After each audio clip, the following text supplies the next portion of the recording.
the 1860s, and the Civil War was raging. And it was a time when medicine was still in the Dark Ages. There was no concept of a germ theory yet. A hospital is a place you went to die. A young woman, Ellen White, had a vision, she claimed from God, for a new understanding of health and healing. It became one of the cornerstones for a new American-born religion, the Seventh-day Adventists. Today, Adventists operate some of the nation's leading hospitals. One of the key ways that we thought we would make history is to create the community hospital of the future. Explore the latest medical technology. To the trained eye, he has an aneurysm right here. Expand on the pioneering work of infant heart transplants. In fact, we can take his heart out, put a new heart in. There's something miraculous about all that. Practice a body, mind, and spirit approach to health and healing. Even the curriculum in medical school is changing to incorporate a more holistic view. And the irony is that Adventists, who believe in the near end of the world, are now among the healthiest and longest living people on the planet. Well, I'm 98 years young. They live anywhere from 5 to up to 10 years longer. It's pretty exciting.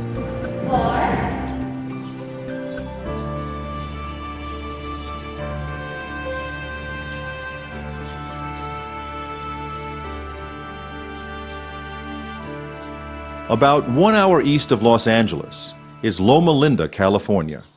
It's an enclave for the Seventh-day Adventist Church, with a world-class medical center and a university with a focus on health and medicine.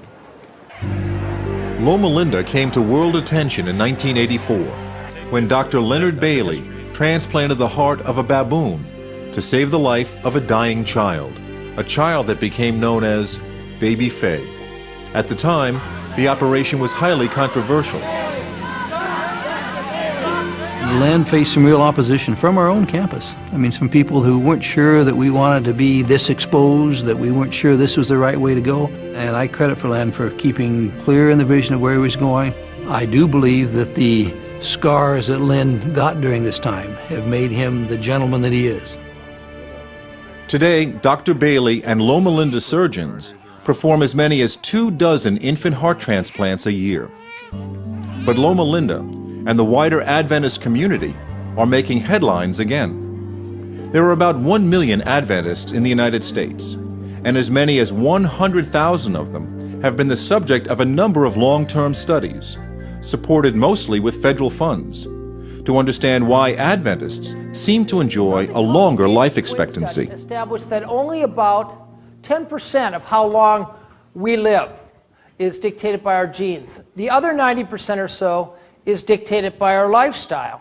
Dan Buettner led a research project for National Geographic that turned into a best-selling book, The Blue Zones. It identified Loma Linda as one of a handful of locations around the world where people do in fact live longer and seemingly healthier lives. I was in collaboration with the National Institute on Aging and some scientists out of Harvard. They put us in touch with the people who run the Adventist Health Study, which is a gold standard NIH-funded epidemiology study that follows tens of thousands of people for decades. And that study revealed that the Adventists who most strictly follow the suggestions of the church are living about a decade longer than their American counterparts. But it's not simply living longer. Can the later years also be happy and productive? Ellsworth Wareham is as close to a poster child for Loma Linda and the Adventist lifestyle as there is. He insists on doing many of his own home projects, but it's his day job that continues to amaze. At age 95, Dr. Wareham can still be found most days in the operating room, not as a patient, but as a critical member of a team performing open heart surgery. I was the primary surgeon until I was about 76. Then I started to assist. Some weeks I'll assist in 5 or 6 open heart operations. The matter of assisting, of course, is quite simple after you've been a surgeon yourself. And it's the easiest thing I do. Ellsworth Wareham was an icon when I was a medical student here 35, 40 years ago, and still is. But it's not his technical expertise as much as his person. If you're doing heart surgery and vascular surgery, you get to see the results of your eating habits. It appears now, if you're going to be interested in longevity and good health, there better be a strong emphasis of plant-based food. People oftentimes ask me about stress and its influence on coronary artery disease. It's a nice concept that stress has caused me to have your coronary artery disease, but it most likely came off your plate. It is pretty accepted now in the medical community, with all of the body of scientific research that has been looking at Adventists, that they live longer than their peers. They live longer than the people who are living in neighboring towns, and even people living next door to them. The initial studies of Adventists were looking at specific things in their lifestyle. They found that because they're vegetarian, they eat more nuts. So originally we were saying in the early 1990s, hey, let's all eat walnuts, let's all eat almonds, which is a good first step, but with the Adventists, it's much more holistic. It's their whole vegetarian lifestyle, which includes a lot of fruits, vegetables, and whole grains. But it's also beyond that. They believe in a strong sense of community. Well, I'm 98 years young. I am blessed because I have a church family. Well, I think we're content. I think contentment means a lot. 6, 7, give me 4. Out. They believe in exercise. 4. Great. I come 5 days a week. I don't eat meat. I haven't for close to 40 years.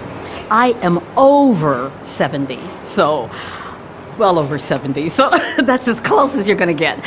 When you get around people that don't smoke and don't drink, you just get a different frame of mind.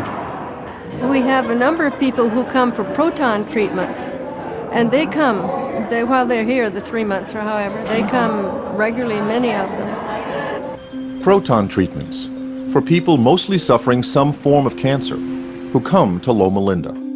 They stay for a month or longer for daily treatments in the proton accelerator, a revolutionary process that splits the atom to more precisely target cancerous growths. It's one of the paradoxes within the culture of Seventh-day Adventists.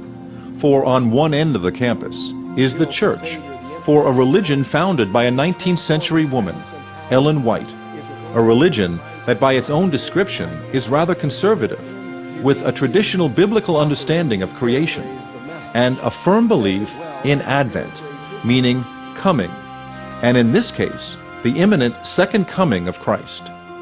Yet, across the same campus, Seventh-day Adventists are on the cutting edge when it comes to medical science and holistic health. I think what makes Loma Linda so unique is this attempt to ride the line between both faith and science, in which we actually see faith as complementing, directing, and strengthening science, not as something we're trying to put back or leave behind. Love one another, care for one another, forgive one another, support one another. It is all the way through the New Testament. We take the Bible very seriously. I think that we are conservative as far as most people are concerned. We have a lifestyle that is conservative, not as conservative as it once was. Most people, when they hear about Adventists, have the foggiest notion of what an Adventist is. I have to admit, I'm pretty ignorant about Seventh-day Adventist Church. I have heard of them, but I don't know their backstory at all. I don't think I have a clue. We identify ourselves as Christians. We identify ourselves as Protestants. I've heard of them. I don't know what they stand for. Adventists don't drink alcohol. They don't smoke. Are you a Mormon? Are you the people that come knock on the door with the watchtower? No, we're not Mormons. What do you believe? Well, we believe that Jesus is coming again. So I think they follow the Jewish tradition in saying that Saturday is the Sabbath. We've been described as a people, ironically, expecting the soon return of Christ, and yet who are known for doing all sorts of things to try to improve life here and build it up in a positive way. That sense of building in a positive way is even more ironic, considering Adventists grew out of an historic event more than a century and a half ago that came to be known as the Great Disappointment.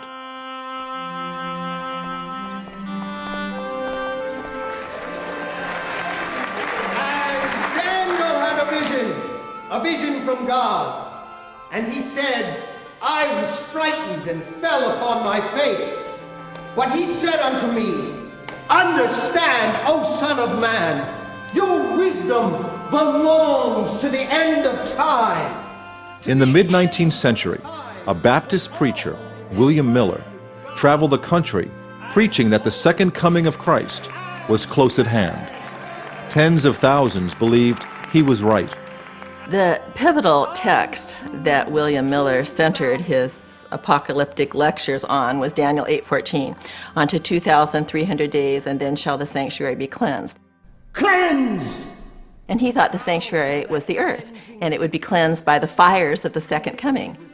Miller's followers determined the cleansing would come on a single date, October 22nd, 1844.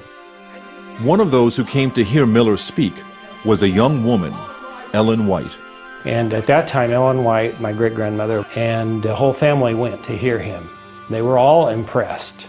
They were impressed by his sincerity, his knowledge of the Bible, his understanding of prophecy, and his ability to explain things clearly and succinctly. Described by the Holy Scriptures. Cleansing by fire. As October 22nd approached, true believers prepared to meet their God. Farmers abandoned their crops and livestock. Shop owners closed their businesses. Others simply threw away their money. Rock of ages, cleft for me. Let me hide myself in thee. Let the war And that night people gathered and waited to be united with their God. from thy wounded side which flows.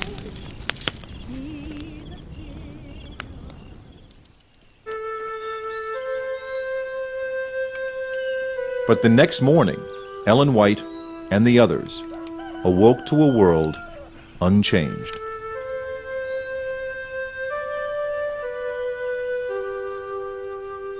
She believed with her whole heart that Jesus was coming. She writes in her own writings, I went home and I cried all night. I think the disappointment of those earnest believers knew no bounds. And of course, mobs gathered about their places of worship to mock them and intensify their misery. And that term, the Great Disappointment, is widespread among Adventists. It was a reality that still exists, I think, within the community. He did not come. And that, I think, undergirds the whole idea of the importance of the body. God didn't come back, but we've got one another, and God says He's with us in this body. As Ellen White sought to understand what the disappointment meant, she had visions. Over her lifetime, she is said to have had 2,000 visions, which Adventists believe came directly from God. Those visions would help chart a course for the new church. She would often faint on the floor. They'd put a pillow under her head, and she would be seemingly out of it. They would test, and they couldn't see that she was breathing. And then she would come out of these and start saying what she had seen.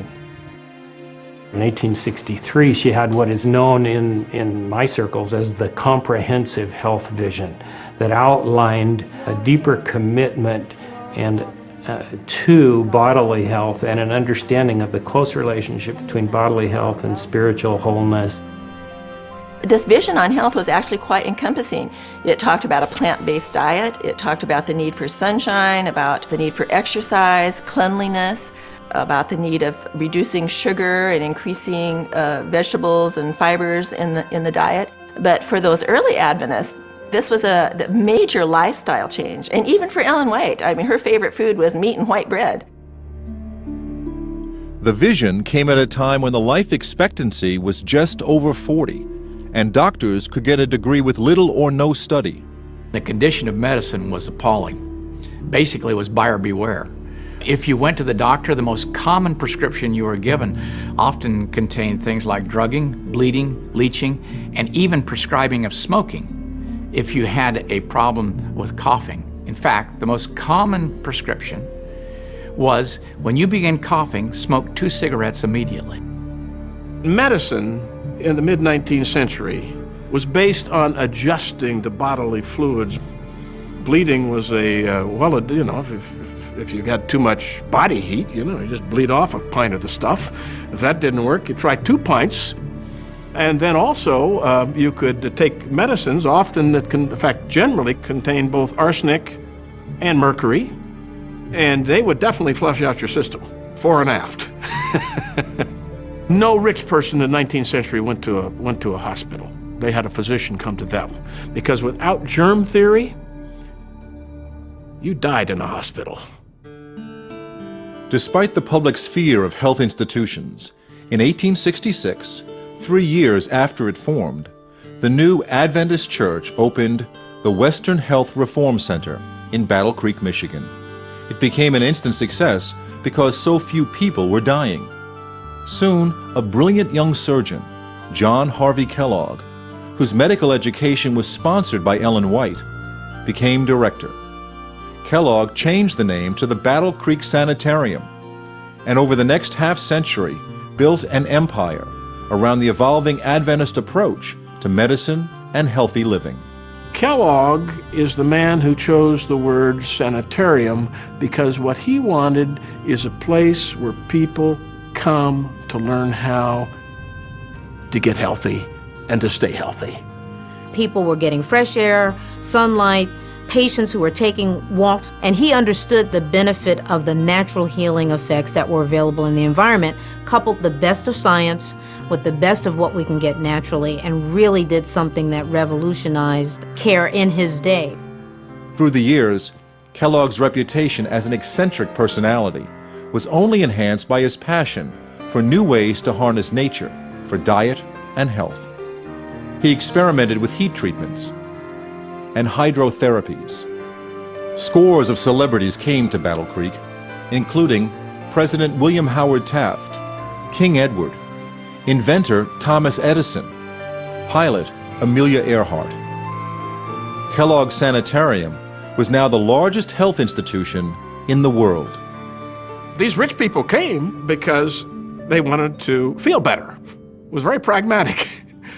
We know that these Adventists can do what we can't get elsewhere. And this was a tremendous boon to the Adventist health work. Adventist sanitariums began springing up across the country. But when the great Battle Creek Sanitarium burned to the ground in the early part of the 20th century, Kellogg wanted to rebuild it on an even grander scale. A rift developed between the powerful Kellogg and church leaders.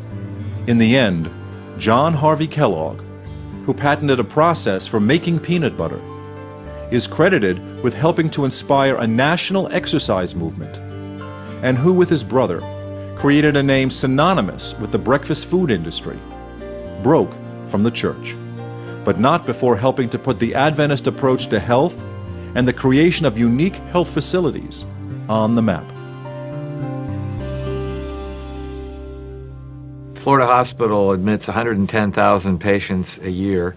We take care of over 1 million patients in our outpatient settings and in our emergency rooms. And we operate on 150,000 people a year. We have become the largest admitter in the United States, the hospital that admits more patients than any other in the U.S., and also America's largest provider of Medicare services. Florida Hospital is not one hospital, but a system of 7 campuses across Greater Orlando.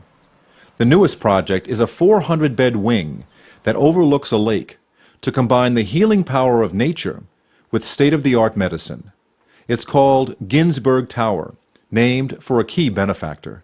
Knowing it's a Seventh-day Adventist hospital and that my own particular faith is Jewish, I wanted to be sure that when you walked in the door, you were walking into a building whose professionals are here to cure you, not to convert you.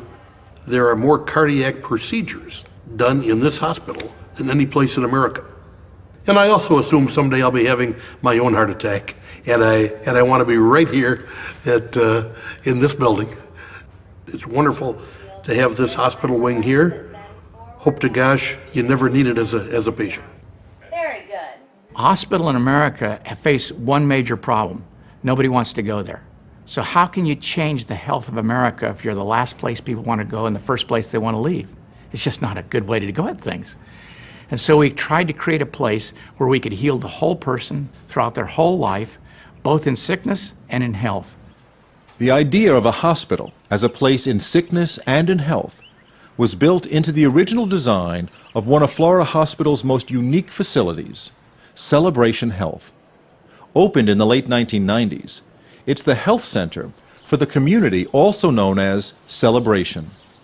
Originally designed by Disney as a model for the 21st century, Disney turned to the Adventists to partner with them in the creation and design for a new hospital. Embodied in the entire building, from the architecture, the feel of the place, is all about wellness. When you drive up to hospitals ordinarily, you feel sicker than you already felt when you were actually coming in. We wanted people to begin their healing experience or their health experience from the time they actually drove in. And so when you look at the building, you feel really more like you're in a spa versus being in a hospital. Just off the entrance, what they like to call the front stage, the focus is on staying healthy. There is a pool and a fitness center used by hospital patients, doctors, staff, and the wider community. But it's on the backstage where Celebration takes on the character of a traditional hospital. Here, the notion of community, central to most religions, is woven into the prescription for health care, as doctors often bring an entire team on morning rounds. We have a chaplain, we have a respiratory therapist, the dietary, physical therapy. It could vary between 10 to 15 to 20 people involved in the care. The team allows us to provide a more comprehensive care to the patient. We can harness the skill of different people. And the notion of community also plays a role in how patients advance their own recovery. This has all been scientifically shown that people do better when they're in a community. We have become more isolated with our technology, but yet being able to interact with people, especially people who have gone through similar experiences as your own, give you feelings of hope. Our transportation service will help you get into the vehicle so you don't have to stress out about that. I was hoping you'd say that. Yeah. Because I love my husband, but he's not exactly the most gentlest person. When you see somebody who's had more extensive work than you have, and they're working twice as hard and not getting anywhere near like where you're at, you'd be embarrassed to not do something about it.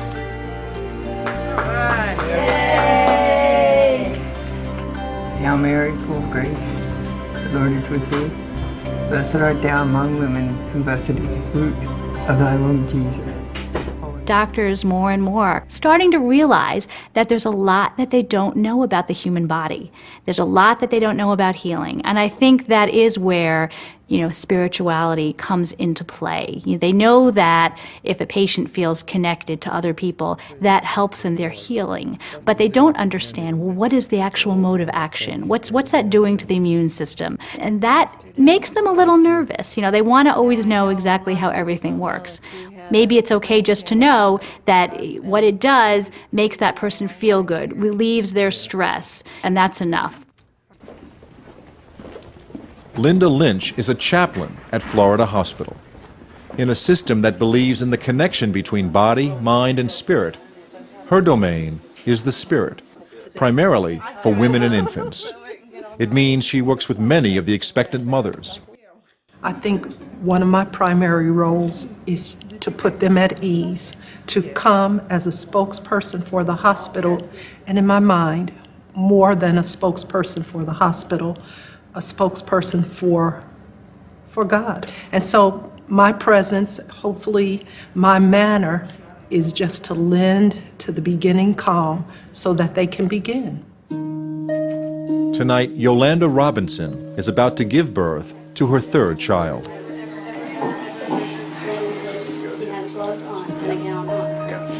At least look, but a gown or two. It's coming. You can push whenever you're ready. That's it, darling. Push hard in your bottom. That's the push. Good push. Good push. Good. Keep pushing. Come on, Perfect. one more good one. One more good one. Oh, he's coming, cuz. Perfect. That's it, darling. Keep going, keep going, keep going. There he is. All right. Right there. Oh, hey, man. You auntie, come look. Oh my God, get up. I'm trying so hard. Hey, handsome. Hello there. Welcome to our world. This really is a precious moment for every mom. If the mom is strong, if the baby is strong, they're leaving shortly, in less than 48 hours.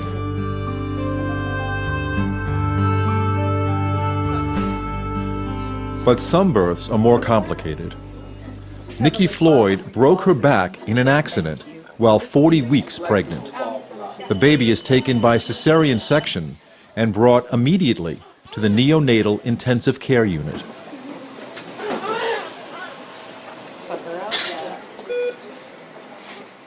When any of us see suffering in a child, it calls forth from us questions about what it is to be human. It calls forth our helplessness, our vulnerability to see the tiniest, most fragile human beings still as works in progress. 1 pound, 2 pounds, 3 pounds.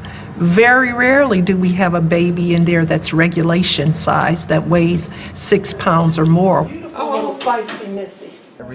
Everything is beautiful. She's doing really good. Oh, praise the Lord. What a miracle. To see her father that way, to see how touched he was, how profoundly moved he was, to see his daughter for the first time, because this face has never been revealed on the planet before. To be privy to the most intimate moments of individual lives. It's always an astounding place, a place of wonder, body, mind, and spirit. You gonna wake up for your close-up? You gonna wake up? Wake up. Wake up. But sometimes those intimate moments can be very painful. A generation after baby Faye, Dr. Leonard Bailey oversees an intensive care unit where infants are waiting for heart transplants. While the procedure is never routine, the problem now is not expertise, but available donor hearts. So in the intensive care unit are both success stories and stories where the outcome is still uncertain, as 1 in 4 will die waiting for a donor heart. 7 years ago, Dr. Bailey transplanted the heart of Gael. Because of that operation, he is alive and well today. Someone changed my heart. Someone picked up your heart? You know who is the doctor changed your heart?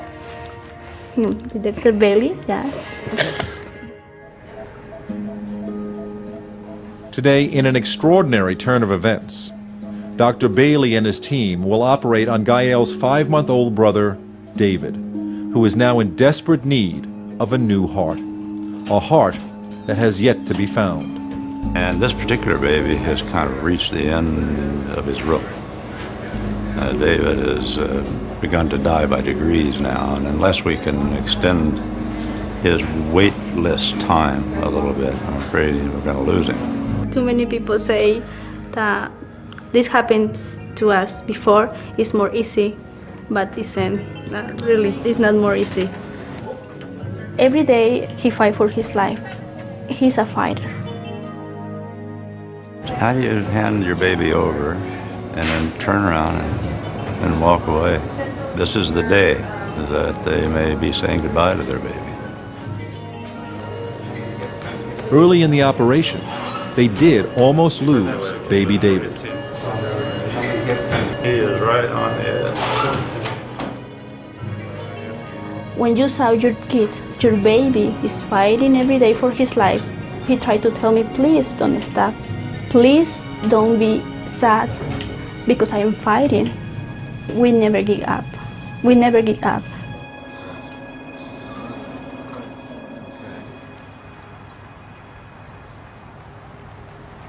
I'm probably in the best shape I've ever been in my entire life. I run probably between 30 and 40 miles a week. I bike I stay fit, I go to the gym, I watch what I eat. So Brett Troyer was surprised when his doctor called to give him his test results. He goes, 2 came back positive. He goes, you have prostate cancer. And the first words out of my mouth were, you're kidding me. Because I didn't expect it at 41. Cancer does not discriminate. It doesn't care who you are. It doesn't care how old you are. So Brett began researching the latest in prostate treatment and volunteered to be part of a high-profile procedure. Obviously, robotic in the United States these days, it's the way to go. 75% of all patients who have prostate cancer surgery have it done robotically.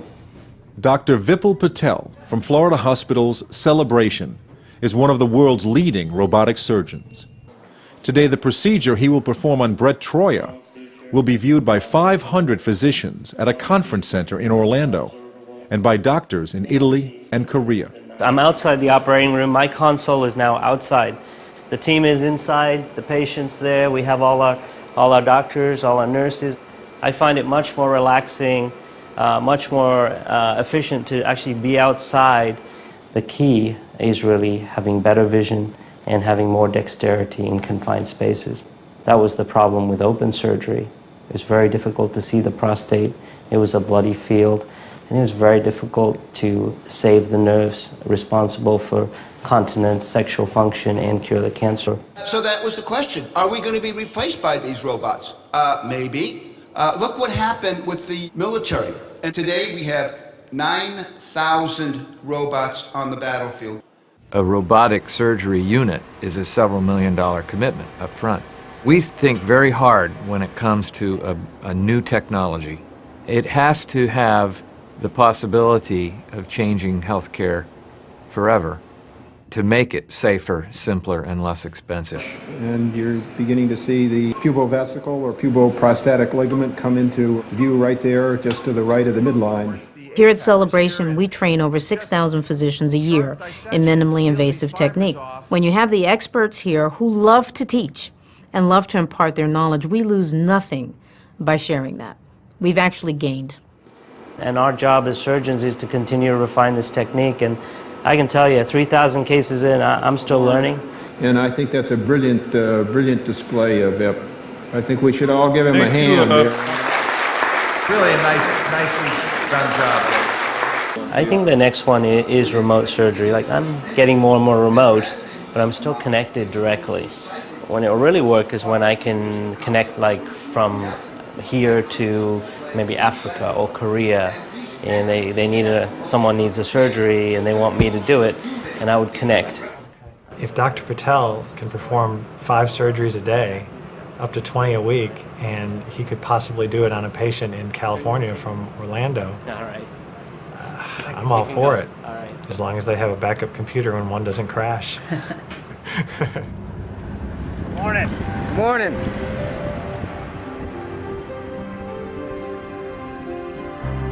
As you can see, we can go from skin, we can get some of the muscle, right down to the vascular system in the bones. And we'll cut the head off, and we'll lower him down like so.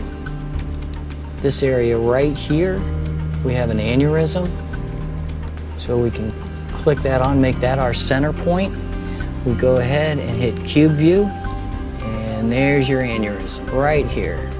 Everything that I just showed you there, we did probably in less than 30 seconds. Normally I would take 6-7 hours and a couple of angiograms. And this patient's probably back at work or at home right now. Today, breakthroughs in medical technology take on many different forms. By combining a working knowledge of anatomy, computer software, and animation, Tom Krakus is able to provide doctors with a 3-dimensional, non-invasive way to detect and solve more complex problems. Your CAT scan, when it circles around you, it takes a slice out and turns it sideways, like a loaf of bread. We have multi-slice detectors on these scanners, so when it goes around once, it actually cuts you 64 times. The computerized technology allows us to render this 3D image. From a single workstation, Tom Krakus is able to post his discoveries on a computer network that serves the 6 hospitals and 50 locations that form the Adventist Kettering Health System around Dayton, Ohio. At the turn of the previous century, Charles F. Kettering was one of the most gifted inventors.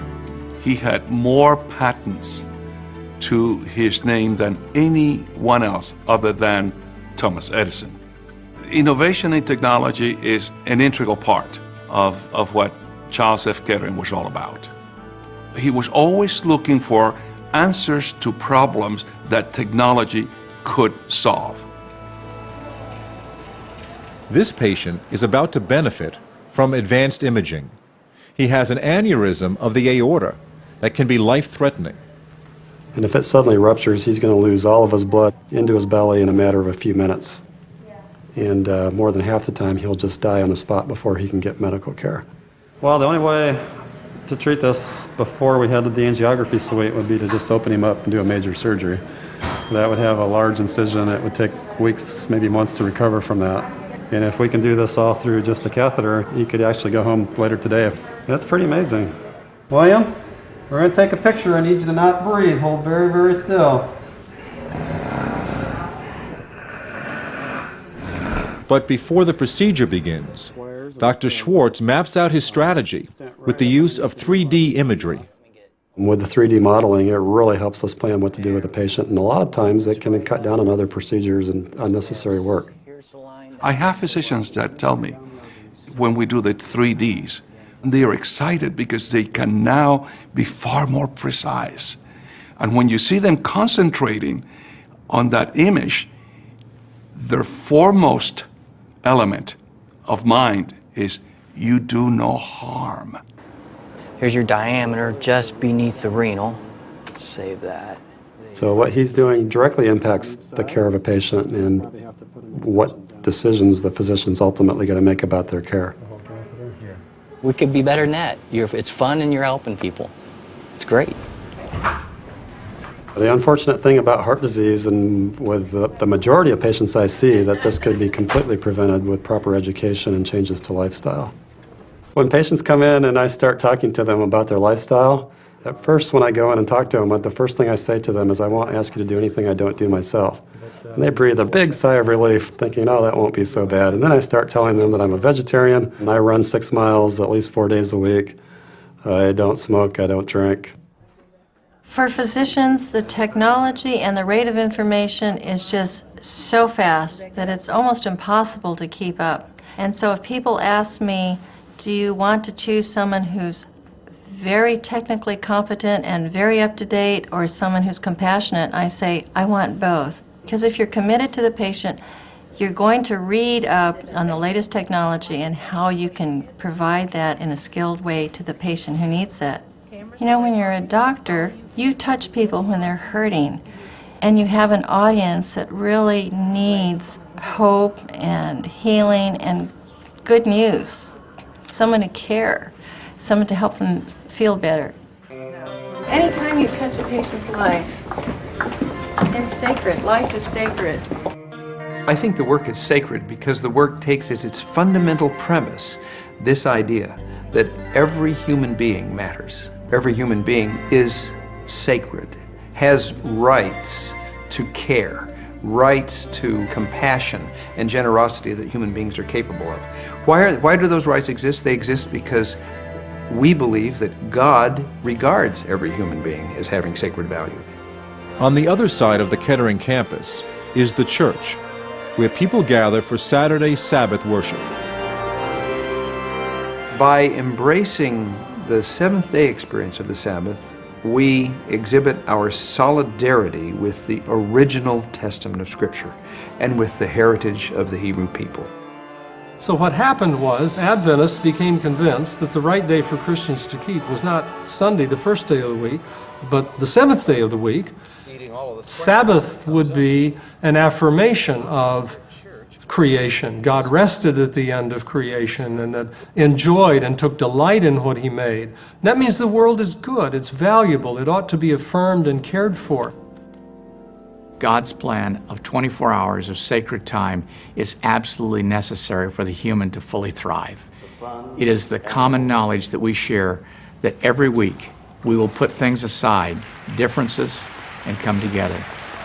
There's something special about that rest where you say, okay, I am free today not to do laundry, free not to go to work, not to clean the house. This is a day that we worship and then we celebrate with our families.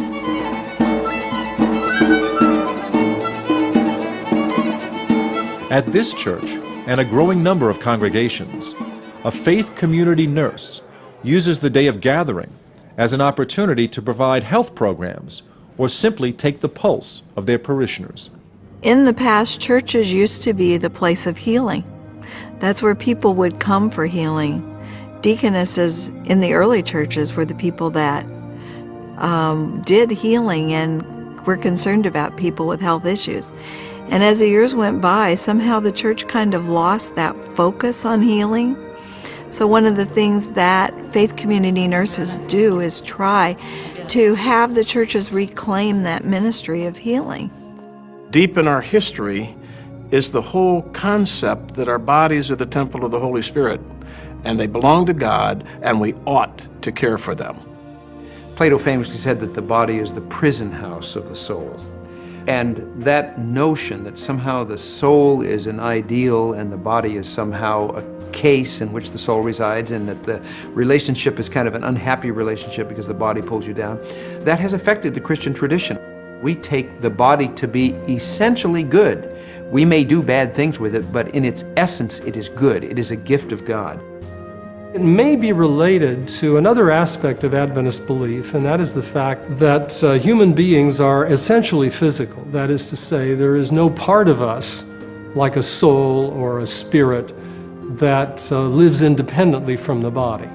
So we are physical beings from beginning to end, and the future beyond death is a resurrection of the body. It's not an immortal soul that keeps on living. So once you've emphasized the body to that degree, then you begin to realize that taking care of the body is an extremely important thing to do. You had a birthday this month, didn't you? Yes. How old are you now? 91. 91. Okay. Are you on any blood pressure medication? No. No. Okay. You have to get older for that. Millie Mills is 92, and besides walking at least 3 miles a day, she has one more secret to a long life. I don't eat anything that has a mother. I think the Adventists are different when it comes to community in that this notion of a Saturday Sabbath sets them apart a little bit from everybody else. And because they're set apart, they tend to hang out more together. They tend to hang out with people with the same schedule and the same ideas. So this idea of eating a plant-based diet is reinforced. Ellen White also talked about that the diet that God gave Adam and Eve in Eden was the best. You didn't kill animals because there was no death, so you ate fruit, grains, nuts, and vegetables. Not much more than 4 decades ago, about 25% of Americans were overweight or obese. Now it's close to 70%.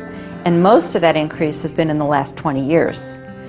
And the group that's actually growing the fastest is the morbidly obese. And by definition, that's people who are more than 100 pounds overweight. Dr. Heather Pena is a Harvard-trained physician at St. Helena Hospital in the lush wine country of Napa Valley, California. St. Helena is the oldest Adventist hospital, dating back to 1878. And in many ways it recalls the original sanitariums by combining a natural environment with healing. Since its beginnings, the hospital has been supported by area vintners, some of the leading names in the wine industry, despite the fact that most Adventists don't drink alcohol. St. Helena is a traditional hospital with a leading cardiac unit, but there is a strong focus on the workings of the mind and its role in a person's overall health. There is a 29-bed psychiatric unit and a center for health that offers residential programs to help people overcome weight problems, and a program to stop smoking that began in 1969 as one of the first of its kind in the nation. I probably started when I was about 12 years old, and now I'm 52, and it's You know, I've had some medical issues where the light bulb has gone off and it's time to quit. What's the most important risk factor that you can change and improve a person's chances of being healthier and living longer? It is to stop smoking. It is the #1 cause of avoidable death in this country. I usually show as a heavy smoker. Still. Yeah, still. The brain is interesting in that it repeats behaviors for which it gets a reward. So in my experience, people only are willing to change a behavior that gives them a reward when either life becomes so painful for them that they can't go on, or they know that they're risking heart attack, stroke, you name it. It says that you've tried quitting 10 or more times. I've tried a lot of times, yes. 24 hours is, kind of tough. It's brutal. I cannot now, at this point, make it a day. So what happens I can't make it a day. when you stop smoking? How soon do you start feeling uncomfortable? Immediately. It's very odd. Right. There's that mind thing right away when I make that decision. More and more we're finding related to addictive types of behavior. There's a brain chemistry aspect to all of these that we're just now beginning to understand and to address. It's a myth that nicotine is harmful. Nicotine is what keeps people using tobacco because it's more addictive than any other substance known to mankind. But nicotine by itself has not been shown to cause medical diseases. It's all the other chemicals that lead to the cancer, emphysema, coronary artery disease, and strokes. Good, doing well. Your heart rate just reached the first target. Okay. So we achieved that. And your electrocardiogram looks great, so you're doing very well. Dr. Pena directs a weight control program called Transformation. Over 11 days of regular monitoring, lectures on diet and healthy eating, and exercise. People begin to make the changes in their lives that for many have become necessary. There are 5 things that if people do these 5 things, you can cut the risk of cancer by 70%. Cancer.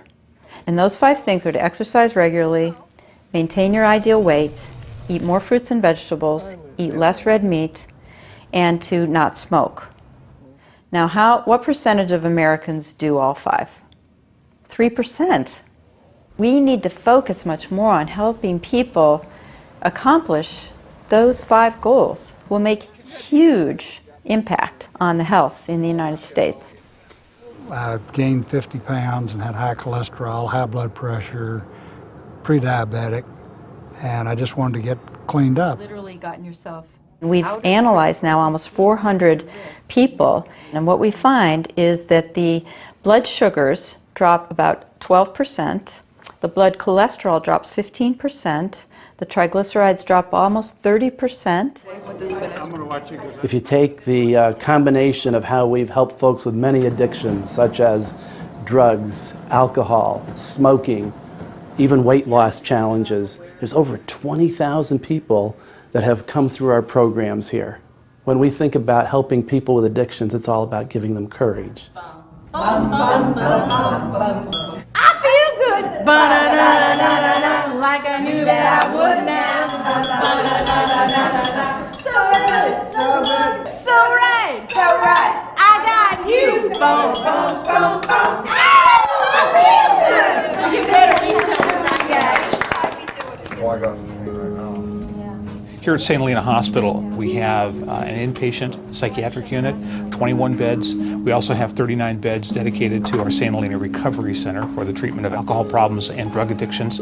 The general statistics that come out of the United States Health and Human Services Agency, as well as the National Institute for Mental Health, state that about 1 in 4 adults in the United States has a defined mental issue, mental disorder, whether it's mild depression to anxiety all the way up to what we see in our hospital, major depression, bipolar disorder, schizophrenia.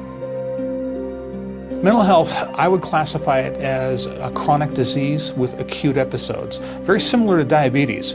The mentally ill individual is coming into us with severe symptoms that we then manage on the inpatient unit, and then the expectation is that they'll work with their medications, that they'll go into therapy, they'll get additional supportive treatment in their communities to manage this chronic disease.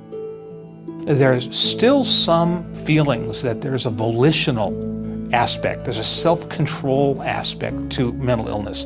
If the person would only pick themselves up by their bootstraps, and that's not it at all. These are really chemical reactions in the brain as an organ that are creating behaviors that folks have a hard time controlling on the outside. This is really a disease. Our goal is to get the person out of the hospital and back into a more normalized life. Treatment works.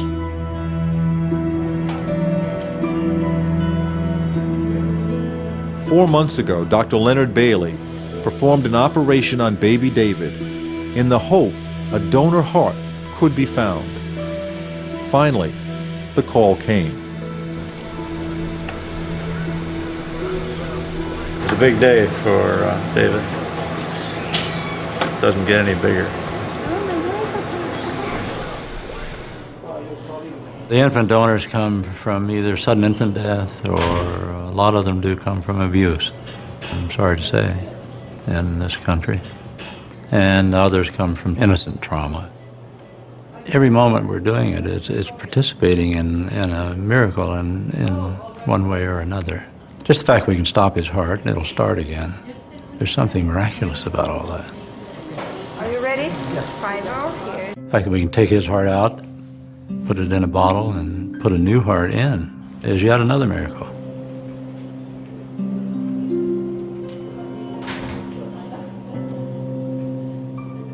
Mi copa está rebosando.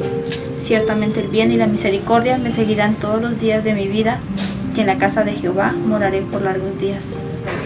You know, every time we read this psalm, because he told about everything we feel now.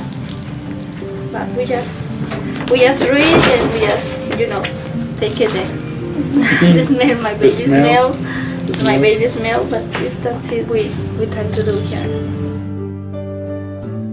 When we found our groove in that operating room each day, there's a sense of mission there that could only be described that way, I think. And the unique thing is that it has nothing to do with a specific religious belief. It's just sacred. So all the connections are done. They look fine. It's a good match. Well, that's what he needs, is a good heart. But we would expect David to do extremely well when this is all said and done. I know David's own parents are very, very grateful for this opportunity. We all need to have that faith in our lives, it seems to me, to be complete.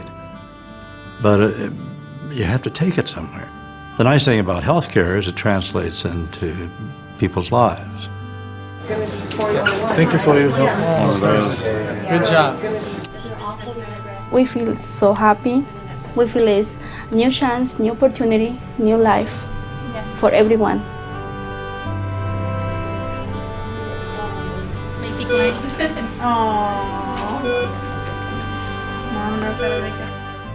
Religions nowadays really are trying to emphasize how important it is to stay healthy. I think there is that sense there that there's a higher responsibility. It's not just to self, it's to a higher being.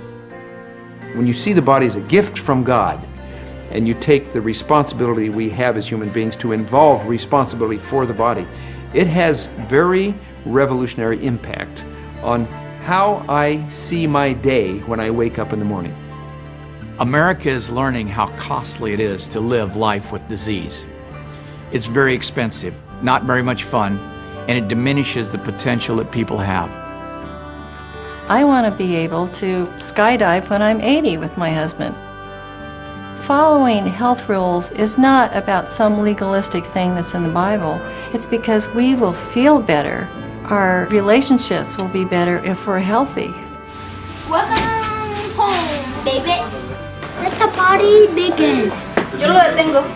We try to share with everyone we know what happened in our life and the gift we have on our hands. Advent gives the future a kind of hope, of meaning, of possibility. It gives the future, in spite of all the other problems we may face, something to hope for and look forward to. It says never give up. Ready? It's new. And it says never give up.